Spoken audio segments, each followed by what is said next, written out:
Assalamualaikum warahmatullahi wabarakatuh. Terima kasih kepada Ibu dosen pengampu, Ibu Della Anandaningrum, MT, dan teman-teman sekalian. Di sini saya dan teman-teman saya akan mempresentasikan hasil kerja, yaitu proyek pembuatan desain tata ruangan SOP laboratorium. Di sini kami beranggotakan saya sendiri, Claudia, teman saya Dava Evandi, Fitrotut, Lutfi Ilma, Muhammad Hanif Mubarok, Samrotul, dan Suci. Yang pertama ada latar belakang. Laboratorium merupakan pusat dari kegiatan pembelajaran sains karena di laboratorium peserta didik dapat melihat, mencoba, menguji, dan menilai konsep-konsep sains sehingga memperoleh pemahaman yang lebih mendalam. Karena secara umum, pengelolaan laboratorium dapat menimbulkan berbagai permasalahan, baik dalam penggandaan, penggunaan, maupun pemeliharaan alat dan bahan. Pada tahap penggandaan, masalah dapat timbul akibat ketidaktepatan memilih peralatan atau bahan. Selanjutnya akan dibahas oleh teman-teman. Baik, selanjutnya apa sih laboratorium itu? Jadi, laboratorium merupakan tempat yang strategis dan kondusif untuk mengembangkan kemampuan berpikir kritis dan kreatif. Secara umum, laboratorium dapat dimaknai sebagai tempat atau wahana yang dilengkapi dengan peralatan atau sarana pendukung yang diperlukan untuk melaksanakan kegiatan eksperimen, penelitian, pembuktian atau verifikasi, dan pembelajaran.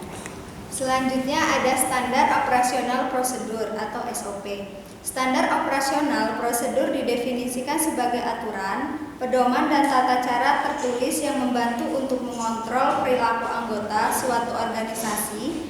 Dapat dikatakan bahwa standar operasional prosedur mengatur segala aktivitas yang ada dalam organisasi tersebut, termasuk bagaimana proses pekerjaan dilakukan, siapa yang harus mengerjakan, siapa yang harus bertanggung jawab, dan kapan dilakukannya, keterangan-keterangan pendukung lainnya. Standar operasional prosedur yang ada di laboratorium disesuaikan dengan standar keselamatan dan kesehatan. Langkah-langkah operasional ini dilaksanakan dalam rangka menerapkan proses kerja. Selanjutnya ada contoh dari SOP itu sendiri. Di sini itu standar operasional standar pada pelaksanaan praktikum.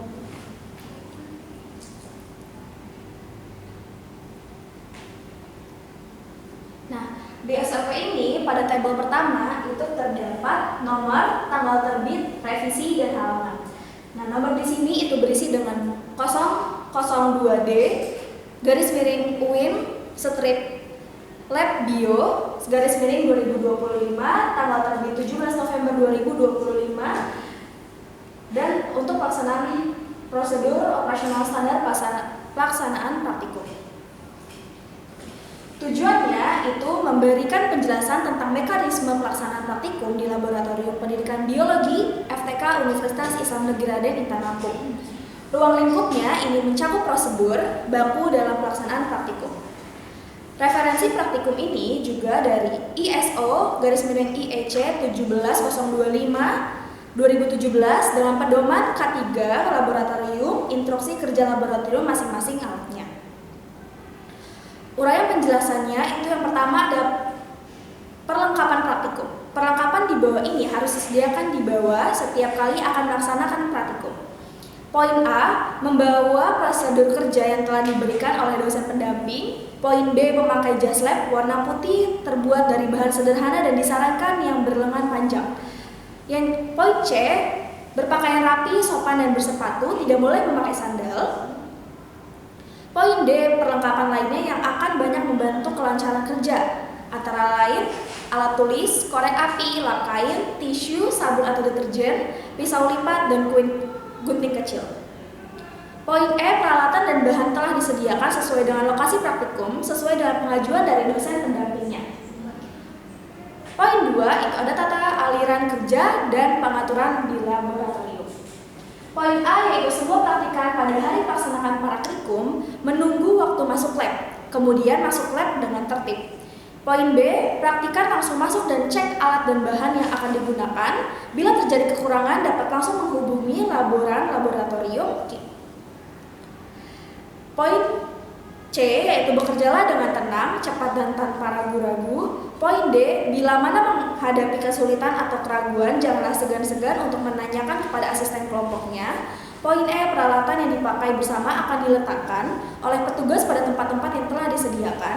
Poin F. Baca dan pahami prosedur percobaan ketika bekerja di lab. Jika Anda tidak mengerti, bertanyalah pada asisten atau dosen pembimbing praktikum. Bekerja tanpa memahami akan mengakibatkan kecelakaan yang fatal.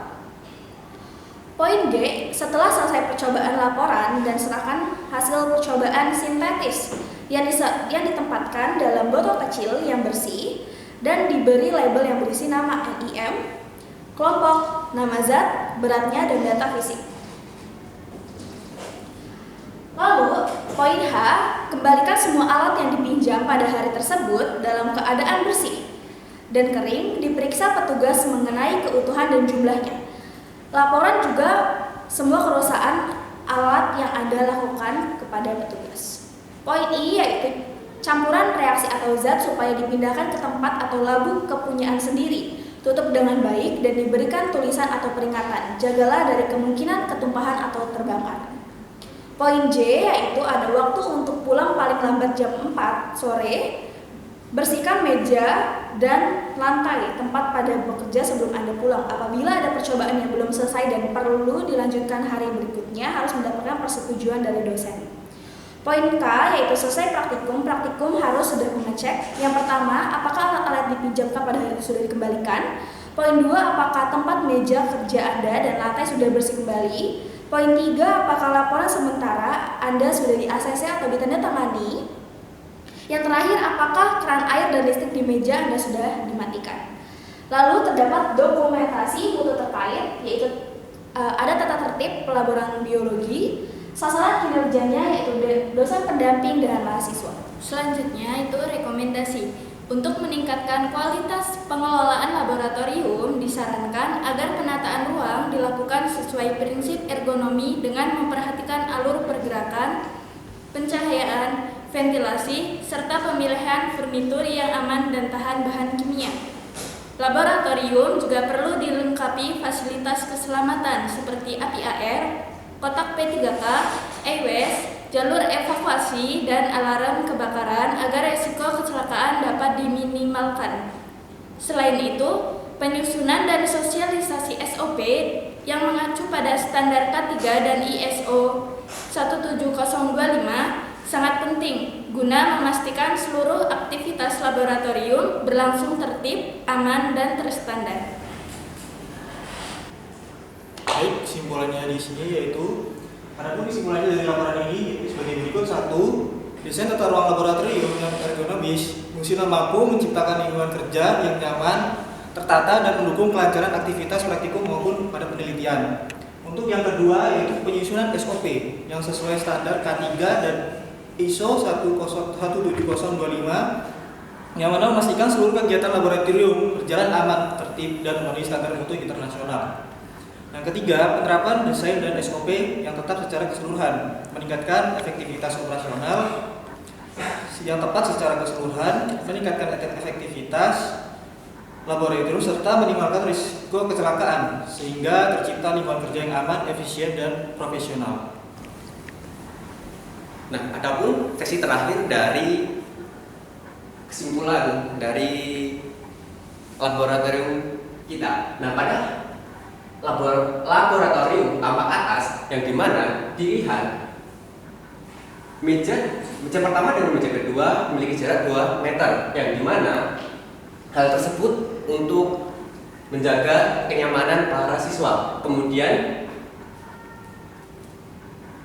sebelah meja dapat dilihat terdapat wastafel. Yang wastafel ini dipergunakan untuk mencuci bahan laboratorium atau bahan laboratorium yang akan diuji. Hal tersebut untuk menghindari risiko yang tidak diinginkan dalam pengujian. Kemudian ada yang seperti yang teman-teman lihat, denah tanpa samping dan atas ini, di sini ada terdapat anatomi yang dipergunakan untuk pengujian atau dan lain-lain lah sepertinya. Kemudian jarak meja dengan Meja yang tengah ini dengan meja samping ini berjarak sekitar 4 meter. Kemudian ada pintu yaitu berjarak 1 meter. Kemudian ada ventilasi. Ventilasi ini adalah ventilasi darurat yang digunakan untuk keadaan di mana jika ruangan laboratorium terjadi kebakaran.